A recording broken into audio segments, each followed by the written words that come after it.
श्री शिवाजी विद्यालय कनिष्ठ महाविद्यालय रिठद येथे सेवानिवृत्त उपमुख्याध्यापक श्री अशोकराव देशमुख यांचा सत्कार तसेच गुणवंत विद्यार्थ्यांचा सत्कार।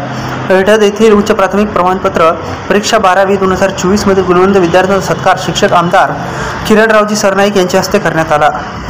श्री शिवाजी विद्यालय व कनिष्ठ महाविद्यालयातील विज्ञान शाखेचा निकाल दरवर्षीप्रमाणे यंदाही 100% निकाल लागला। तसेच कला शाखेचा 88% तर वाणिज्य शाखेचा 90% निकाल लागला आहे। या कार्यक्रमासाठी प्रमुख अतिथी संचालक विठ्ठलराव आरू, प्राचार्य संजयराव घुगे, बबनराव मिटकरी, सरपंच दोरखेडा, खंडाळा शिंदे येथील सरपंच अनिल शिंदे, पर्यवेक्षक रमेशराव भिसडे, विलास देवडे, दिगंबर बोरकर, संतोष बोरकर, संतोष शिंदे, महाराज, प्राध्यापक, शिक्षक, शिक्षकेतर कर्मचारी, बंधू भगिनी तथा पालक व गुणवंत विद्यार्थी उपस्थित होते।